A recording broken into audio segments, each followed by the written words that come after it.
It's Just Business with Steve Thomas and your host, Chris Larry.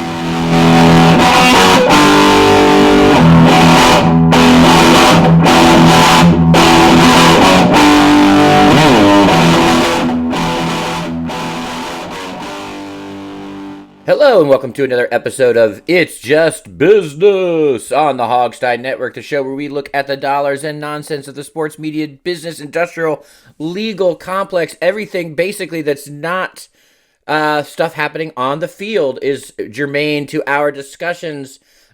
Steve, how are you doing this spring forward? Oh, it's, we agreed to do this show early on Sunday morning, and we had both forgotten that it was daylight savings time was coming to an end, and so we lost an hour of sleep for you. So I certainly hope you all appreciate this show because it's very early on Sunday. No, I'm doing fine. All is well. I'm recovering from our winter storm. As Chris knows, I'm about to have a worker in the house to rebuild a garage thanks to a broken pipe, so that's always fun. But other than that, it is a fine South Texas day. How about you, man? Doing good. I didn't even know until my wife said, "What are you doing up?" It's spring forward, and so was no skin off my back. Same, I'm the kind of person, not that anyone really cares, but I've done a decent amount of travel, and I'm sort of in whatever time zone I'm in. I'm not one of those people that gets a lot of jet lag or anything. Like if the clock says a time, then that's what my brain thinks the time is. Here's my secret. This is what I do. As soon as I hit the plane. As soon as I get on the plane, I change my watch to the time zone where I'm going to end up.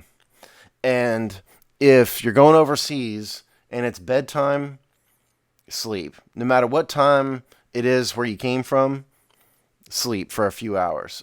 So if you're going overseas, generally speaking, you leave the United States at a time that will get you there first thing in the morning. That's usually what airlines do for overseas flights. So I will set my clock, and when it's like midnight, where I'm going, I sleep for a few hours, and then I'm fine. And so I'm like you. Jet lag normally does not affect me, and it's just because I try to trick my mind like that. Some people it really affects. No, some people it lays out. I do basically all the same things except for maybe sub in happy hour for bedtime.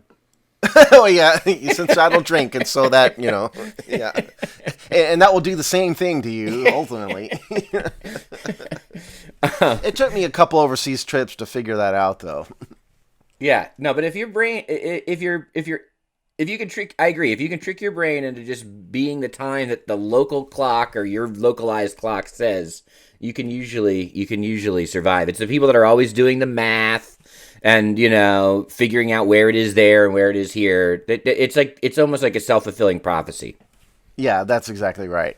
So I got a real quick story. Before we get into the meat of the show, I got a real quick story. You want to hear about some Google censorship, Chris?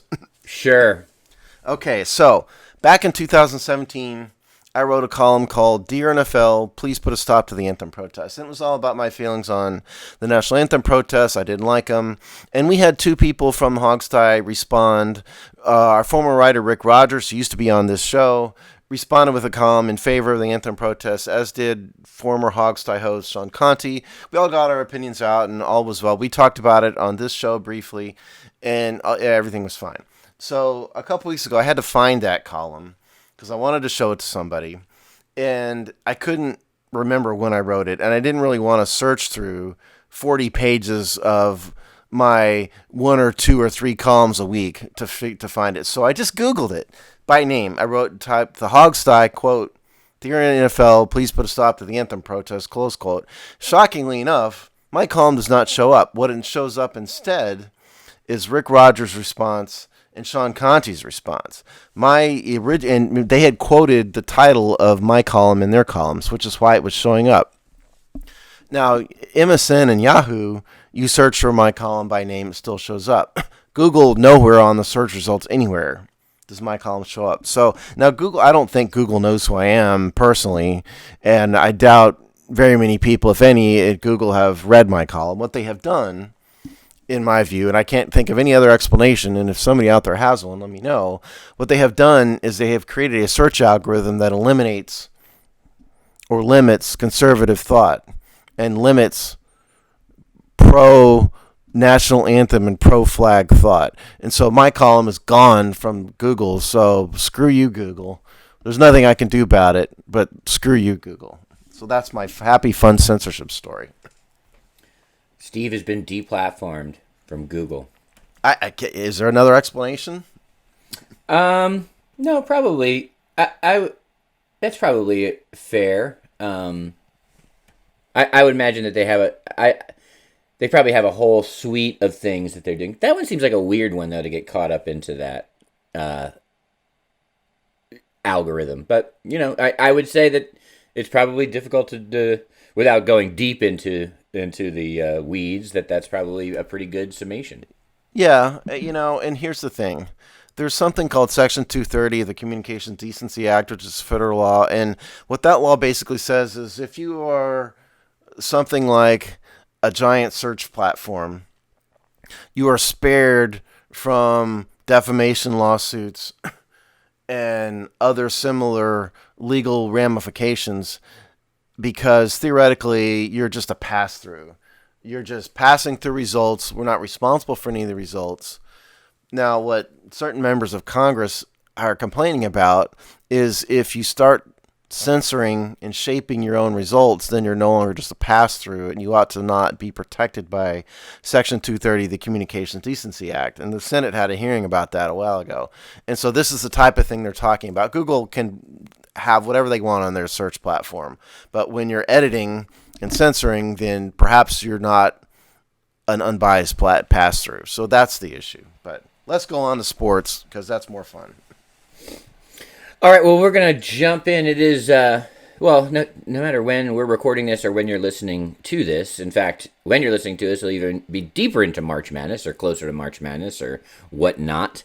And we may actually have a March Madness this year, so that's a new thing in recent time.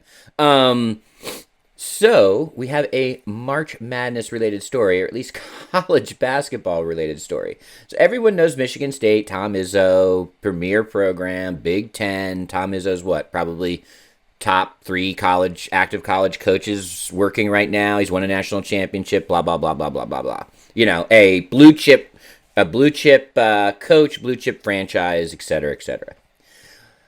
Well, we know times are hard. We know lots of people are looking for revenue under all the different kinds of rocks, and we understand, we respect, and we even tip our hats when that's creatively done. But the Michigan Spartans, Michigan State Spartans, not the Wolverines of Michigan proper, have not only done a licensing deal, but they have directly licensed their name, their mascot, their Spartan, to Rocket Mortgage. Yes, the same Rocket Mortgage that you see everywhere. I can only imagine Rocket Mortgage's ad promotion and marketing budget at this point. It's fairly large. They're giving Geico a run for their money in terms of just mass dollars. They have literally bought the naming rights to the Michigan Spartans. Steve, do you have what you'd actually need to call them now? Yes, I do have that. They are called, oh hell, I had it right here in front of me. So it's, here it is. Okay. The Michigan State University Spartans presented by Rocket Mortgage. If you want to refer to them properly, please at all times write and speak those words. Let me repeat. The Michigan State Spartans presented by Rocket Mortgage. So here's what. Let's just pretend we're watching a Michigan State game here next week. Are they? They're going to be in the tournament, right? Yeah, I think probably. So we're going to say now the Michigan State's and so the Spartans presented by Rocket Mortgage are now dribbling down the ball, dribbling down the court, and they score a 3-pointer. It is literally the most awkward team name in sports. There was a soccer team called the Red Bulls a while ago. I don't know if they still exist or not. But this is now what the official name of Michigan State. This is just insanity at its highest level. And I don't care what marketing deal Michigan State enters into, but what they have done is turn themselves into literally a professional team at this point. And except, you know where all this money is going?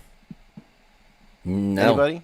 It's going to the university. Yeah. Who it's not going to are the people who are putting these games on and playing in the games, which are the players. They're getting zero. I just find it sadly ironic that a university can enter into this kind of deal and literally sell their name and still, happily use the free labor they're getting on their, professional and all but paycheck players. That's what's ironic and sad in this deal. It is. Yeah, I have to stay in just the absurd and the sublime before we get into that. And just this is, I mean, this would be silly in a professional franchise. Although you would accept it more, it would make more sense, right? Those are business transactions. Everyone's paid out. Yes, Red Bulls. We've had other examples, but even Red Bulls, they had the elegance to integrate it into the name, right? It was better. Yeah. So it's not Spartans presented by Rocket Mortgage. Right. In Red Bull, if you didn't know the energy drink existed, we'd be like, oh, that's like typical generic, cliched, kind of thing. Bulls aren't red, but who cares? But this is crazy. And, this means that they're itemizing the licensing down to how the in-game announcers, right? Like the PA guy at whatever the Spartans Arena is called, which is I'm sure some other corporate sponsorship.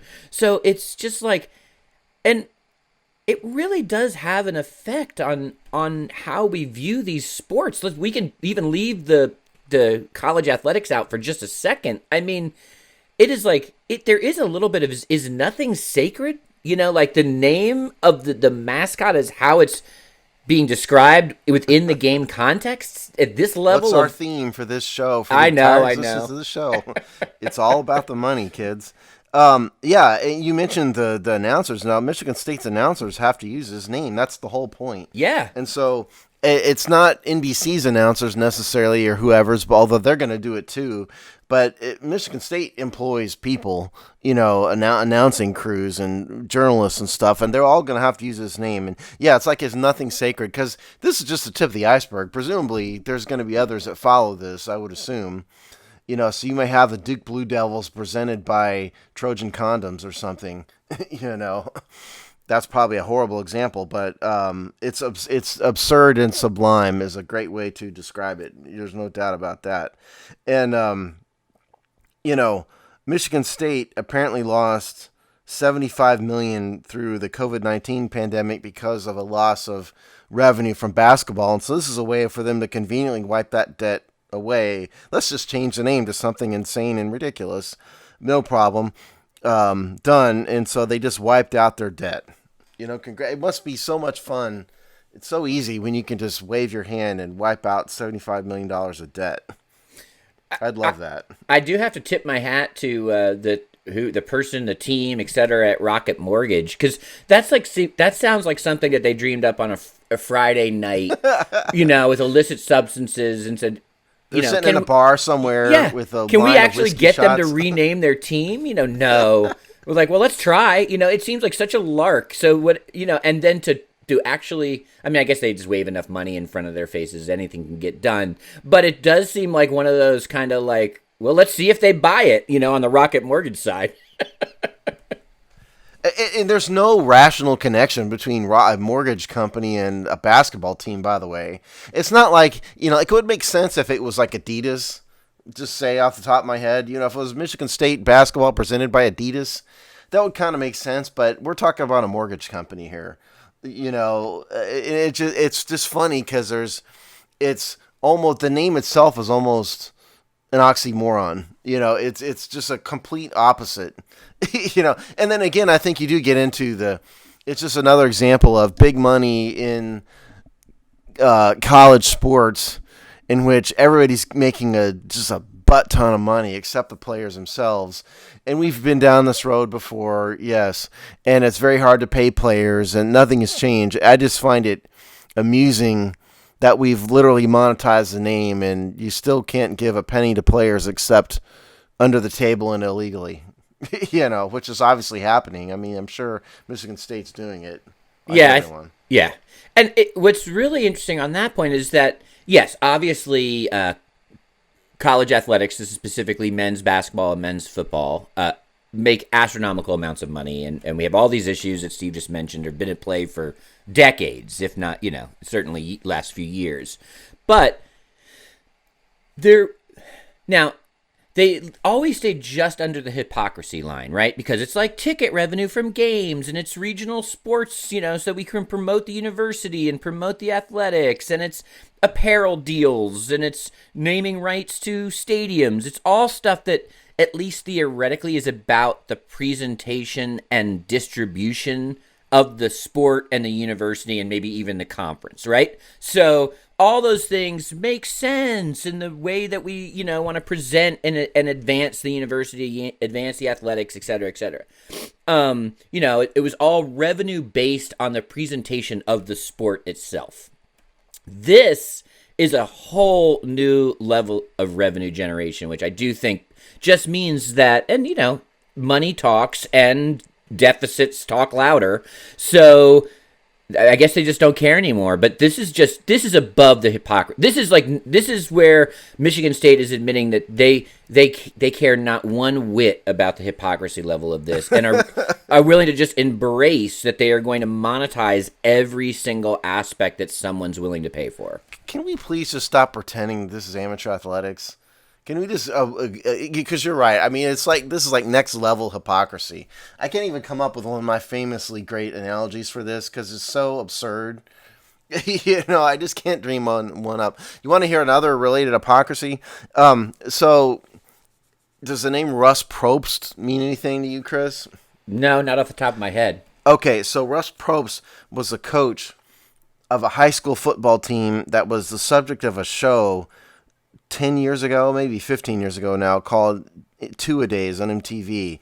And it was a high-end, elite-level high school football team in Hoover, Alabama. And Russ Probst was the head coach. And he's been in trouble for he had built a lot of things. He had like 2 families simultaneously and all sorts of things. So Russ Probst, this past week, got in trouble because somebody recorded him talking about how the University of Alabama and the University of Georgia had both increased the amount of money they were paying to their football players. There's a tape. I heard it. It was played on like NFL Network or somewhere, ESPN maybe, can't remember. And he's going, yeah, Alabama and Georgia's really paying a lot now. They're that's why they're dominating recruiting. And somebody recorded him saying that. He's not at Probst is now at another high school somewhere, and and so that's funny, and that's football, not even basketball.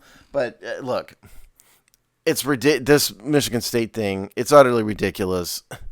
Yes, it's monetizing every possible thing. Yes, the players don't make anything. The Supreme Court has essentially held players cannot be employees. There's to summarize the problems here. Players can't be employees.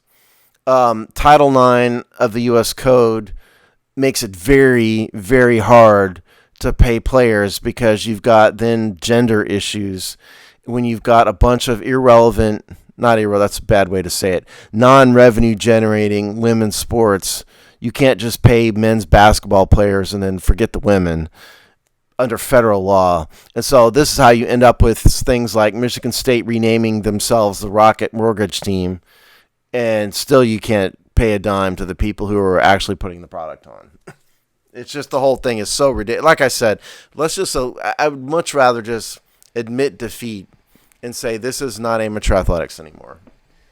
I think we're heading towards that. It's also interesting to me because this is a second example, and these are all kind of post-financial COVID things. We talked a couple weeks ago or a couple shows ago, whatever, about the NHL licensing their divisions, basically.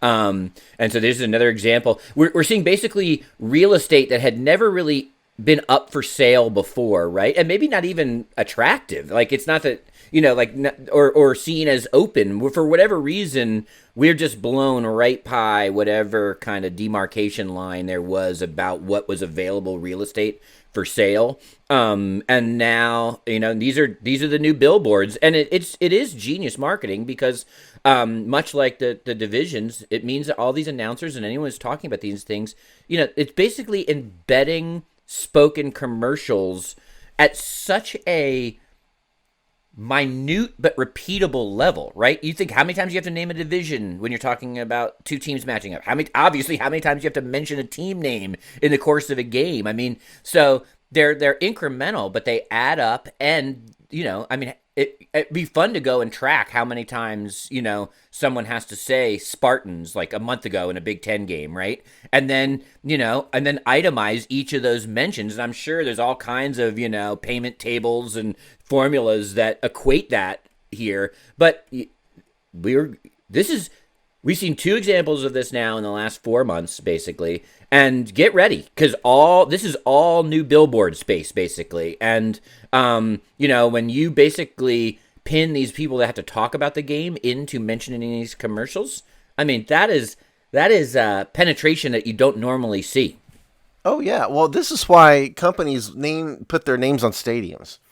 Because you have the Washington Redskins versus Dallas Cowboys at FedEx Field. That gets drilled into your head. And don't think, when it comes to Michigan State, alumni are, for those of you who are college graduates, alumni are normally very loyal to their graduating university.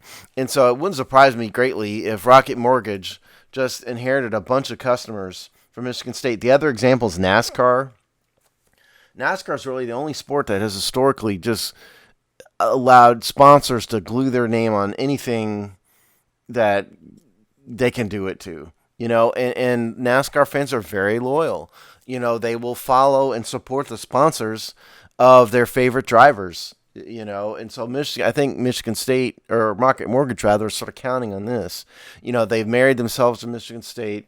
They've inherited those customer bases, but from a marketing perspective, it's getting your name repeated over and over and over and over again. It drills it into your head, and that is the advertisement all by itself. It's name recognition, over and over again, because like you said, the name is going to be repeated X number of times in every game, in every analysis, in every written piece. It's going to be Michigan State Spartans presented by Rocket Mortgage over and over again. It's a commercial repeatedly. And so, yeah, it's like subliminally drilling into your... It's sort of like at the movie theater where they will flash a picture of popcorn, and it makes you want popcorn. That's kind of the theory here, is that. So, yeah, it's just... I can't even wrap my head around how insane this story really is. And they'll have to see. I mean, I guess probably lots of people are watching on the sidelines and then are directly involved. How much this turns fans off, right? Like, so that at what point are you putting your hand close enough to the fire where you get burned? And that right now they're just pushing and pushing and pushing. And at some point there may be there might be enough of a fan reaction and then reaction to a product, right? It could actually eventually have a negative. There could be a negative overall viewpoint of a product that is encroaching that far into something. So, but they're gonna push it till they find the burn point. Yeah. Well, does anybody think that the Dallas Cowboys presented by Shell Oil is next? Would the NFL go this far? I mean, I don't know. Yeah. I mean, they don't have as great a need, so they aren't as desperate as pretty much anybody else that we'll talk about in this. But I don't think that's any great firewall to it happening. No, I mean, I if anybody would do it, it would be Jerry Jones. He's the one that kind of invented. He's the father of modern sports marketing, almost. So it wouldn't surprise me. But yeah, I think there's a level of desperation because, I mean, to me, it's a turnoff. I wouldn't want to call one of my teams this. It's not offensive. It's kind of a turnoff. I would never refer to I'm not a Michigan State fan particularly, but I'm just not going to call them the Spartans presented by Rocket Mortgage. And, but that's not really what it's about. It's about making television announcers and print announcers repeat the name Rocket Mortgage over and over again. That's what it's about. Yeah, and the same way in which it sort of like itemizes the monetization on that, it also could do the same thing as a negative reaction. So, because it's that much repeated. I mean, you think about the kind of FedEx Stadium model, you don't hear that repeatedly, right? You at the intro, in the graphics coming in and out, but it doesn't really it doesn't impede to that, that degree that something like, center takes ball, or I guess point guard takes ball up court, but, and mentioning Rocket Mortgage in that kind of context is going to be tough. But Oh, go ahead. Well, yeah. Now, whether the in-game announcers can get all that out when they're actually calling the Right. game, I just that's a mouthful. By the time they Because said it's that, not. the 3-pointers hit, and the other team is fast breaking back up the court. Because it really does take like diarrhea of the Yeah. mouth to do, play-by-play announcing, especially in basketball. And I don't know, if it's going to get to that level. I guess we'll see. We're going to have to watch some Michigan State basketball to see how far they go. They actually are a bubble team, so we may not. They got bounced in the first round of the Big Ten tournament by Maryland. Oh, did you check? Yeah, well, I actually remembered that. So Okay. actually interesting, just as a little bit of a coda to this story, Michigan State has not as of yet licensed their arena name. So it's the Breslin Student Center. Breslin's probably some rich donor. Yeah, I have I don't know enough about Michigan State basketball to know who Jack Breslin's connection to the university or the program is. But as of yet, they have not. So it's interesting that they would jump that opportunity to this. Yeah, no, that is a bit odd. I guess it's possible that there's some prohibition somewhere in, I don't know. I was about to say whoever owns this, if the stadium. Okay, wait a minute. Let's think this through here. So the stadium, the arena, is definitely on public land because Michigan State's a public university. So it makes me wonder if there's some prohibition on a independent sponsor of a publicly owned building. And That would be the only thing I could think of. and this actually. Well, so I quickly got who Jack Breslin is/was because he did die in 1988. This actually speaks to that theory because he basically was he's a legend within the university. He's an administrator. He just basically was a kind of founding father type of Michigan State. Okay. Beloved official. So he wasn't even some rich guy. Yada yada, wasn't a big bet. He was a cog in the university's growth. So it's honoring one of their own, and which you might be right in terms of its mandatedness by the university that name be honored. Yeah, but no problem. We'll just rename the basketball team instead. Hey. No worries, kids. We'll get the sponsor in there somehow. Let's just wipe out that COVID debt by renaming the team and get for a sponsor.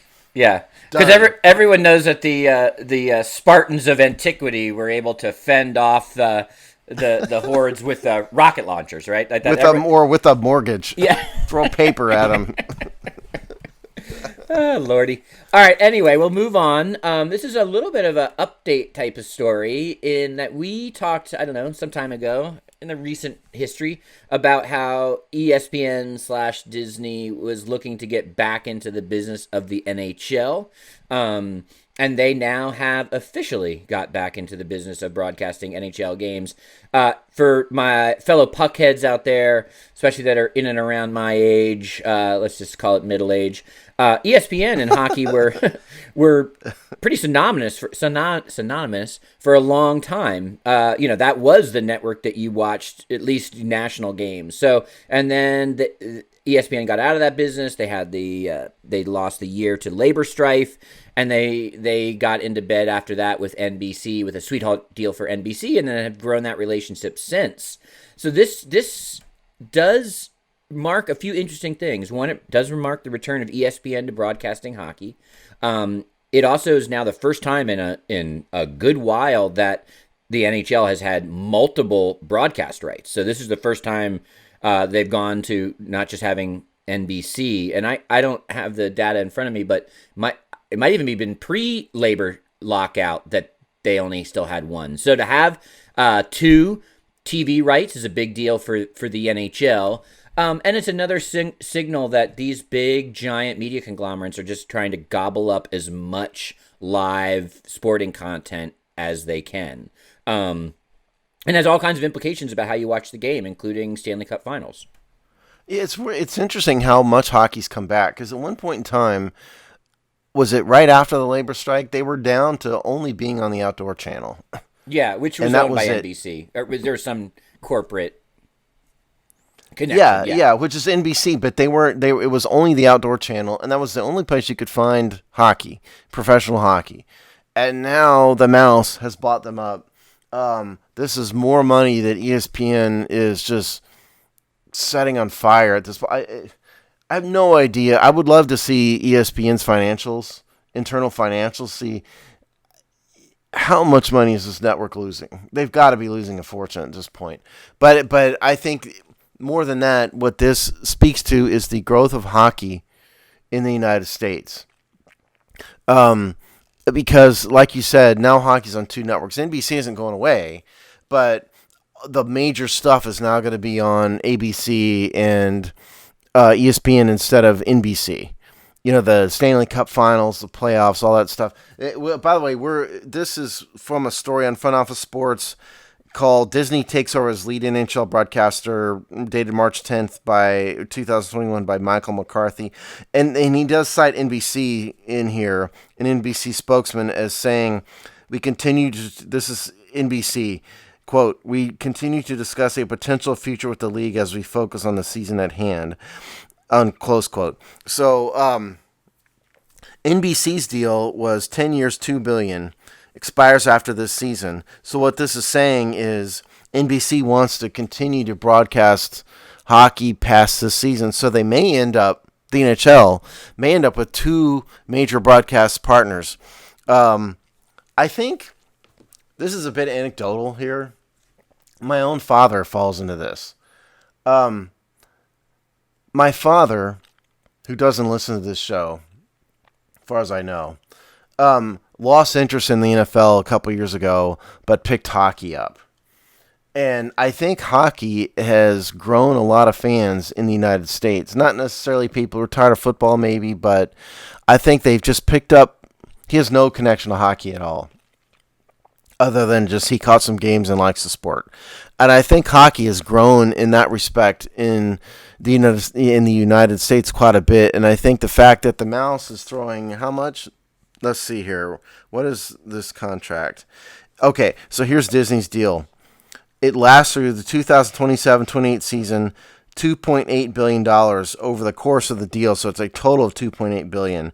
And so then ABC gets exclusive coverage of the Stanley Cup Finals, and then they get to broadcast 25 exclusive national games, and then another 75 on ESPN Plus and Hulu streaming, and then more than 1,000 live games per season on ESPN Plus. So that's the deal, and that's big time for hockey. That's the biggest deal they've ever had. So I'm happy for them, but I think it speaks to the growth of hockey in the United States.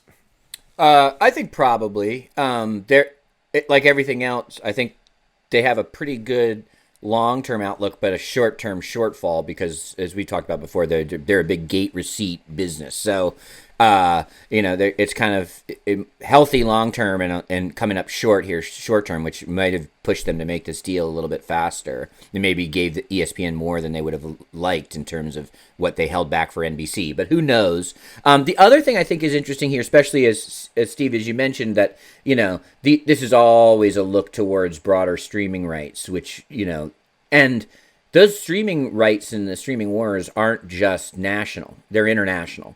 The Netflix model is huge globally. They license global content and put it in other countries all the time. So, and they're the leader to a degree, at least out of the clubhouse, on this. And so I would guess that ESPN, well, really, let's stop saying ESPN, Disney, is also looking to, hockey is an international game, and not just talking about Canada. Europe, Eastern, Western How many Europe. Russians are big time U.S. hockey players, NHL hockey players? So I also think this probably looks to what is what they start putting in their international streaming packages and make those more attractive as they market to different places of the globe. I would highly imagine that was part of their calculus here.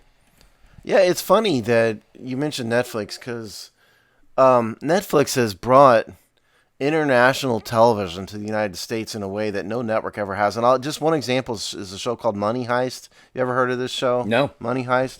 No? I never heard of it. Yeah, so it's one of the most popular shows on Netflix. This was produced in Spain by a Spanish production company. It is in Spanish with U.S. subtitles, and it was originally broadcast on Netflix in Spain and then distributed to the United States, and is one of their most popular products now. And despite the fact that it's got subtitles, that's the kind of show that would never have touched U.S. soil ever years ago, but for something like Netflix. And so in that respect, kind of the same with NHL. Do a bunch of Europeans watch NHL hockey? Probably not. A couple years ago, certainly not in Russia, but now that it's going to stream all over the place, even if you don't have ESPN on your international cable package, everybody can sign up for ESPN Plus, except maybe in China or some authoritarian country like that. And so it's basically bringing hockey to the entire world, and you're going to have if you're in Russia and you have Alex Ovechkin, isn't he Russian? He's not, as opposed to Ukrainian. Yeah. So you can watch your favorite Russian hockey stars now on ESPN Plus in a way that you could never do before. So it's internationalizing the game, like the NHL has not been able to do in prior years. So interesting. Yeah, and it is super interesting, and yeah, I agree. Like this idea that you're buying up content and then broadcasting it in other places, and just these are international companies, and so if you're sitting in Finland or Sweden or Switzerland or Russia, you might not know. ESPN might just be a jumble of letters to you, but you won't even need to see a ESPN in that. But Disney Plus is probably going to be there, right? And I'm sure these deals say they don't even have to call it ESPN to get Disney Plus. You're just watching the NHL on Disney Plus in Sweden. So they don't even need to. I'm sure that they can sort of unchain these things from their American brands when they do international marketing. And Disney's an international company already, so you're not having to establish that brand. Yeah, no, actually, and yes, I agree. And the other part of this is that it's not lost on me that this deal includes 25 exclusive national games on ABC or ESPN, and a hockey season is what, 5 months? Yeah, usually October to June. Okay, and so then that is 9 months, and so 25. Well, but the playoffs are in June, so the regular season ends in what, May? Yeah. Okay, so 8 months, and so 25 games over 8 months. That's,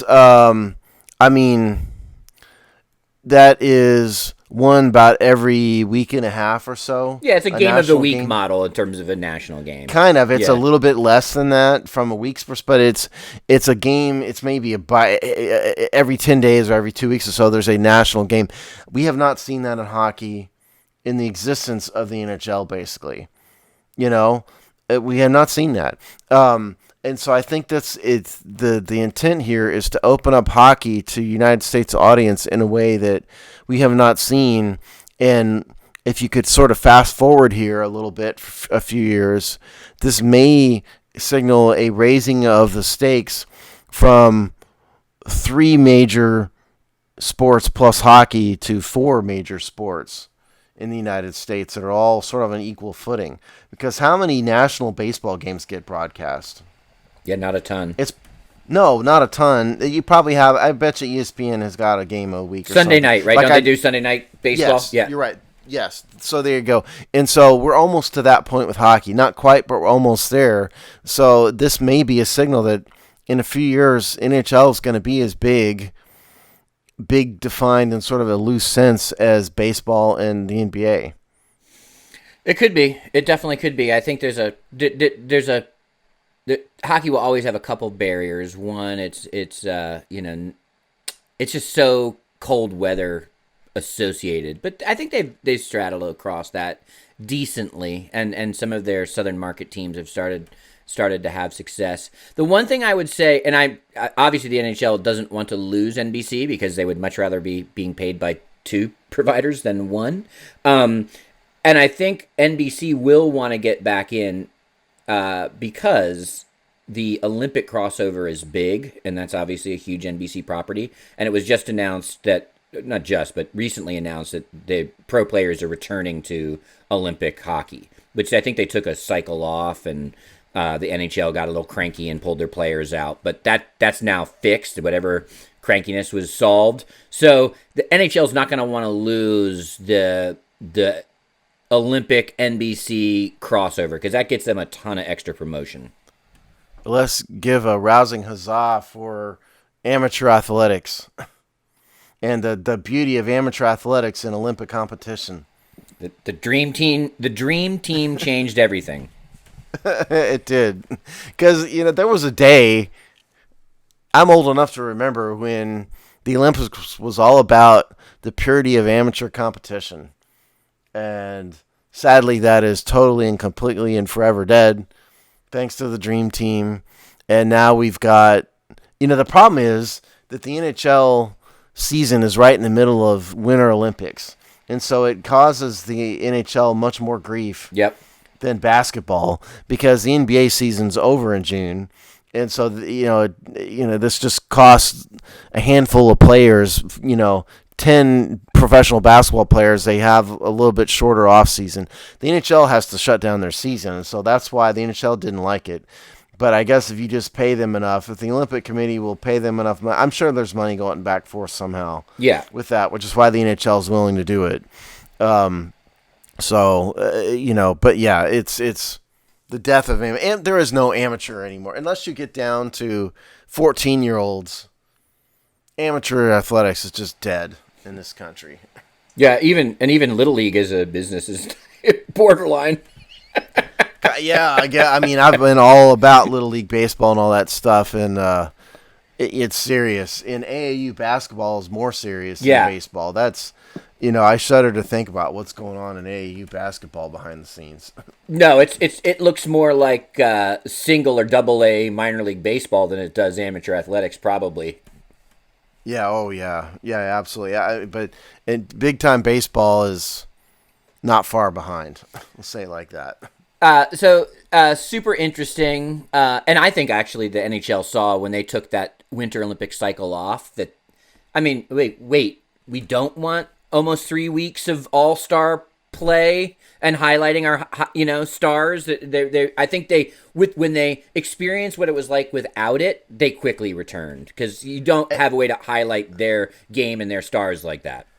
And it should not be lost on anybody that NBC broadcasts the Olympics. Yeah. And so they are happy to mention the NHL, which is another one of their properties. Right. And that's why I think the NHL and the NBA will still be in some version of business. It's funny, especially when you look at hockey and the pro sports and amateur athletics via the Olympics.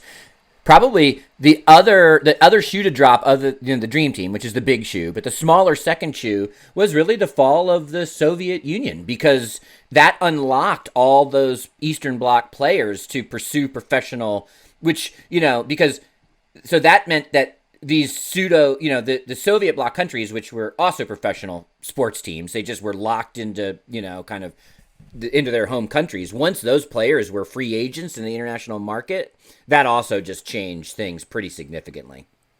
The Miracle on Ice happened in 1980, and for those of you who don't really know what it was, the United States team was a bunch of unheralded college kids, truly amateur college athletics, not NHL players at all. And what they were facing was an experienced veteran Soviet professional hockey team, and they were professional athletes, certainly in a tyrannical, Soviet government, but, government-run program. But it was a bunch of college kids facing, it was sort of like, a Creighton University facing the Lakers. Yeah. That's sort of what it was, and Creighton won. That's why the Miracle on Ice was so special. And that can never happen again, because now we're going to have the Los Angeles Kings facing this professional Soviet hockey team, and it's a little bit less interesting in terms of a romantic, fun kind of storyline. But it certainly does raise the level of hockey at the Olympics. Yeah. But yeah, it opened. But and as to Chris's point, yeah. As to Chris's point, it opens up a whole new world, because, yes, now you have Russians who can root for their local star in the internationally broadcast NHL games thanks to Disney Plus and ESPN Plus. And as we've talked about, someday you're just going to log into your Disney account, and it's going to be there, the Kings versus the Dallas Stars or whatever, just on Disney. Yeah. And you can watch it from Moscow. Somebody should write a book about the fall of the Soviet Union and its impact on the NHL. I'm not sure how big a market that would have, but it was a seismic event or a downstream event to the collapse of the Cold War. All 5 readers would greatly enjoy the book. I'd be one of them. Maybe I should write it for myself. All right, so this takes us into one of our favorite topics, which is how you'll actually participate and watch sports on TV, which is which we already sort of been talking about, but it's not just broadcast rights. It's not just how you watch the games. It's not whether you turn a knob or log in or what have you. How they prepare sports content, and especially when all the game rights are locked up, other people who want in on sports content will have to figure out new ways and new niches to fill. And so there's a new article. Steve will give us the details on the article, but the Facebooks and the Apples of the world want in on sports content, even if they can't license leagues like the NHL or sports content like the Olympics. Front Office Sports again, which is one of our favorite sites, has an article called "A Race to Redefine How We Watch Sports" by Owen Poindexter. And if my last name was Poindexter, I certainly wouldn't want to be called Owen, but that's another matter. March 11, 2021. So what this says here is that Facebook has apparently filed a patent to create digital game recaps that tap into a contest's most dramatic and pivotal moments. And that was a quote from the second paragraph of the story.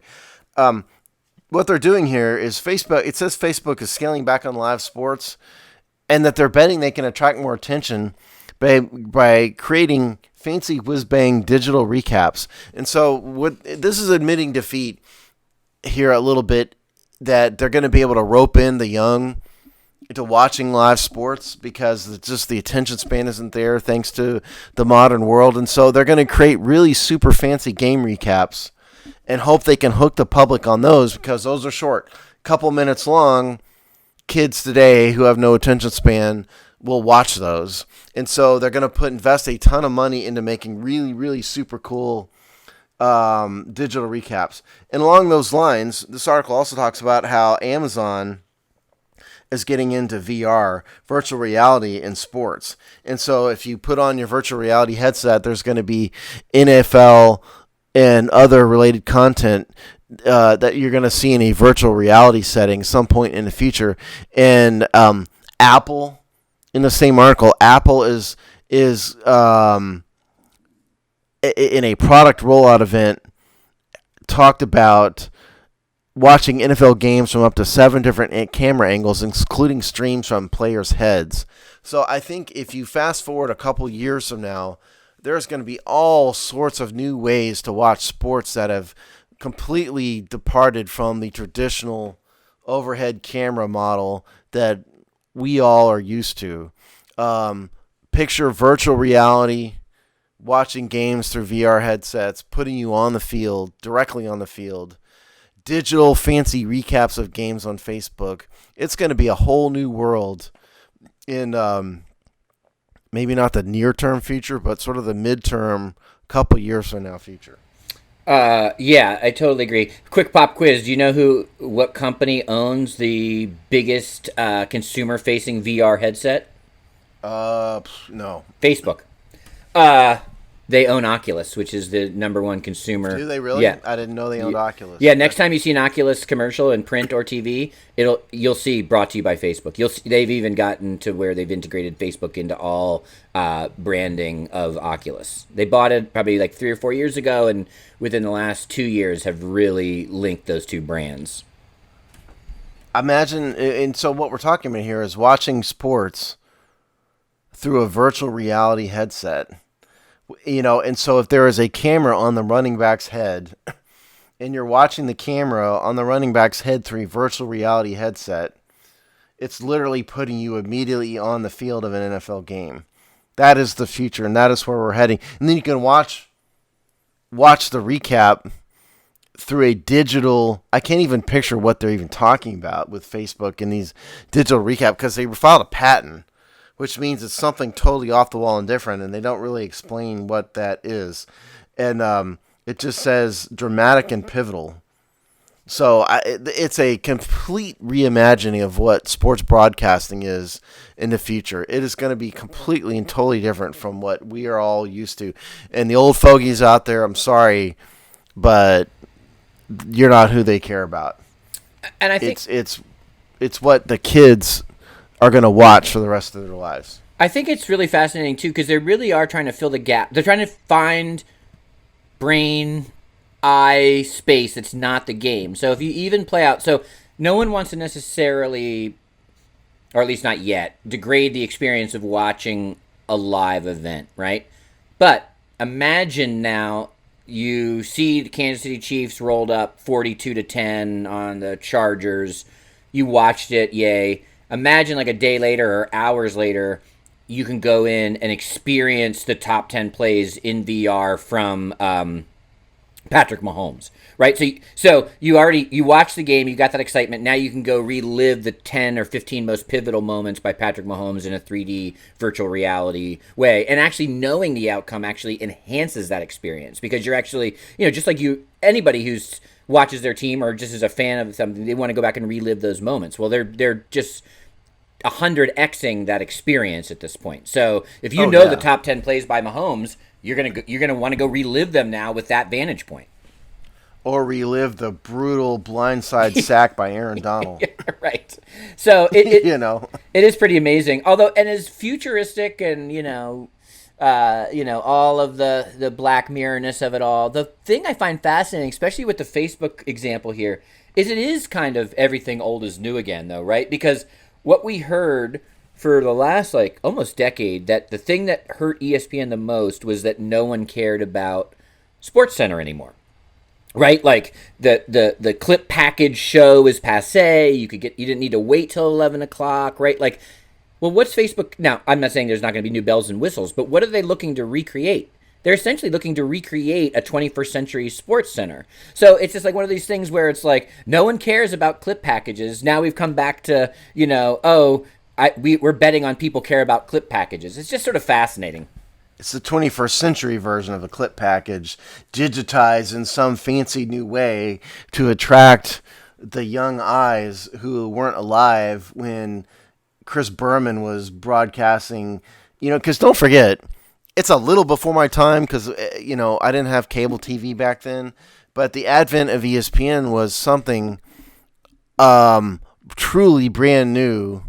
In today's world, it's old, like you said. And SportsCenter is kind of passé, but back then, it was something nobody had ever heard of before. You mean there's gonna be a sports highlight news style program? That was new, and so it's sort of what is old is new again. In that Facebook is kind of redoing that model. That's a good analogy. I like that.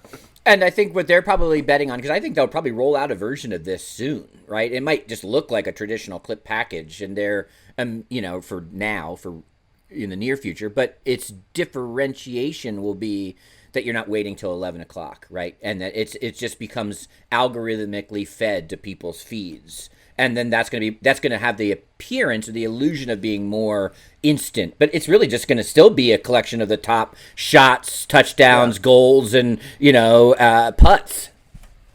I'm not on Facebook, but I'm kind of excited to see what they needed a patent for to design this thing. It's got to be something fantastic. The idea is it's going to be something completely new and different. So I'm kind of excited to see it, even though I'm not on Facebook. And I'm not going to be on Facebook, but I'm going to have to watch it somehow.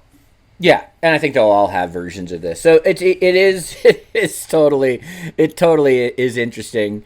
But I mean, what we know is that sports fandom is still a ginormous market, both in game and out of game, and that's also not a new phenomenon. No, and we're developing new ways to watch sports all the time. I didn't watch this. I don't know if you watched the Nickelodeon version of the Super Bowl. I saw it. I saw like some clips, but I didn't watch it. Yeah, I saw a 5-second clip of it, and it looked very bright and colorful. But all of that is just a new way to attract the young to an old product. And that's what all this VR stuff, all this Facebook digital recaps, all that stuff is designed to usher in sports watching into a new world of content of a new world of consuming content is what I was trying to say. Everyone go look up vertical integration, and you'll understand what's going on here. Yes, there you go. Absolutely. Well, we'll finish up with kind of a similar story about, more interesting ways to get eyeballs on sports that, when sports aren't being played. And that is, I guess, some new Skip Bayless show, which seems, I find Skip Bayless ridiculous, but this seems like ridiculous squared. Pardon me while I go beat my head against a brick wall. So, the story here is that Fox Sports has re-signed Skip Bayless to an enormous contract. This makes me unhopeful for the future of humanity, frankly, because Skip Bayless is making $7 million a year, and they're going to give him a new show. And one of the ideas they're talking about here is a Judge Judy style sports courtroom show hosted by Skip Bayless. Now, I find Skip Bayless to be a complete moron. I can't stand him. I think his opinions are garbage. I think he puts himself out. He's made an entire career out of being an internet troll, basically. I don't think he's very intelligent. I don't think his opinions are intelligent. I think he's a narcissist of the highest order. I think he has no value added whatsoever. But all of this is sort of a where we found this story, by the way, is another front office sports story, and also by Michael McCartney from March 8th. All rise, Skip Bayless could start a solo courtroom debate show. And again, this is sort of Judge Judy-esque. The difference, of course, is that Judge Judy, what they do is they troll the Southern California county courts for interesting cases, and then they mediate or they arbitrate it through Judge Judy. This is just made up Skip Bayless nonsense where he's going to debate or have people debate both sides of an issue, and Skip, in his infinite wisdom, is going to rule on the issue. It's absurd and stupid and ridiculous. May God help our souls.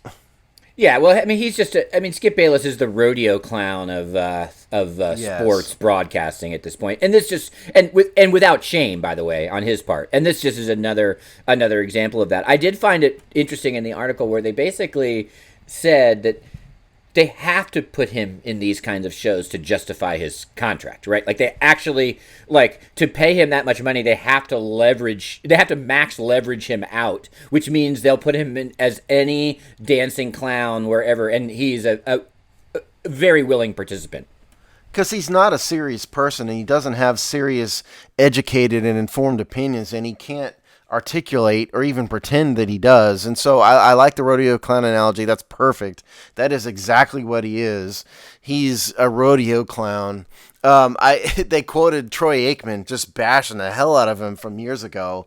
Let me find the quote real quick, because this is exactly how I feel about Skip Bayless. This is from 2016. Troy Aikman is quoted in Sports Illustrated. I believe success is achieved by acquiring and developing talented, respected, and credible individuals, none of which applies to Skip Bayless. And so look, they're overpaying Skip by a lot. He's not worth $7 million. And all of this is competing with Stephen A. Smith, his old partner, Stephen A. Smith, who's also a bit of a clown. But the difference is Stephen A. actually has some sports expertise. Especially basketball, Stephen A. has sources and expertise in basketball. And for all of his bluster, he's actually informed and can provide good opinions in that regard. But Bayless' show gets trounced by Stephen A. Smith in every way. Ratings, everything. But this is Skip and Fox trying to create their own version of Stephen A., but without the expertise and the credibility. I think Skip is a waste of a human being, personally. I can't stand him. I will not watch the Judge Judy Skip Bayless show.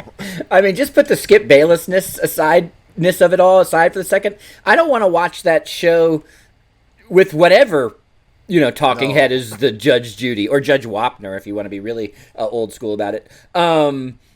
So it's just like, this is just a lame idea for a show. Then you staple Skip Bayless to it, and it just screams unwatchable.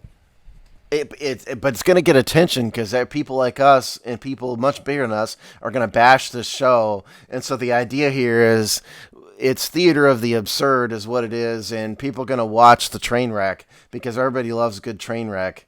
And so that's what they're banking on. I think they're trying to find creative ways to try to recoup their dramatic overpaying of Skip Bayless. I also think it's a bit of a signal that, what is it, Fox Sports, but FX or whatever, FX1 or whatever they call their... It's FS1. Yeah, FS1. Isn't doing well. I just don't think they don't really have much live sports on there. I think it's probably third to Disney and even NBC, which has better quality. They've had the NHL. They have more stuff on there. I think it also... that Skip Bayless is their one star, their one thing, probably the one reason people tune in to FS1, really.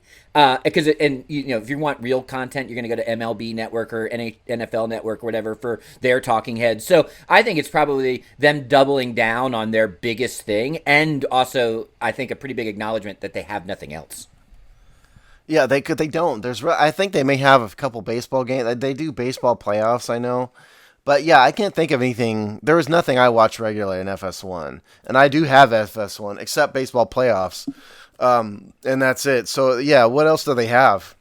Skip Bayless. Nothing. Yeah, and that's an awful thing to have. And so they've got to dream up, creative ways. You know what they do have is the article mentioned Colin Cowherd. And now Cowherd is fundamentally a radio show, and Cowherd they simulcast the radio show on FS1 apparently. That trounces Skip Bayless's ratings. Oh, really? So Skip is getting beaten by Cowherd, who's their number one star, and Cowherd isn't even a television show. And so that's all they have is Colin Cowherd, Skip Bayless, and that Skip Bayless Shannon Sharp show is a shameless ripoff of Stephen A. Smith and that other guy I don't like. Who's the other guy? Max Kellerman. Super arrogant box. Yeah, him, the arrogant boxing guy.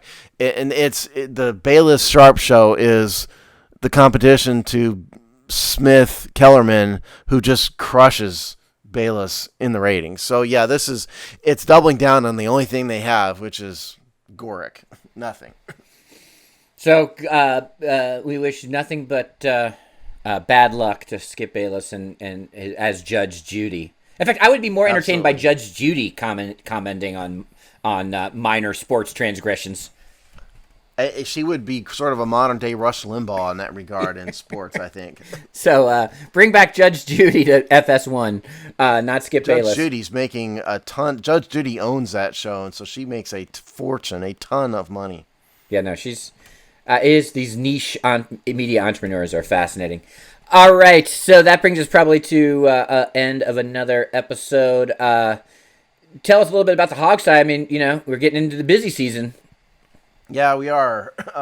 Hogsty, we're in our full off-season mode, of course. We've got one show a week released on Mondays. We've got a ton of good written content. We're in the heart of draft preview. We've gotten all of our written draft previews going on right now. Seasons of Discontent will be back here in about a week or so to do another show post NFL free agency. And so stay tuned and stay with us on the Hogsty. And we probably could have talked about Snyder on this show again, so I'm sure you'll touch on some of that on the Hogsty. But that guy just continues to make news, and we're waiting for this. Beth, the heat on this Wilkinson report has definitely been turned up. Yeah, we'll do another segment on that on another show. I've kind of thought it was a bit Snyder overkill for the Hogsty. Yes, I agree. Do it again, but that story is not going away. No. All right, Steve. I will see you in 2 weeks.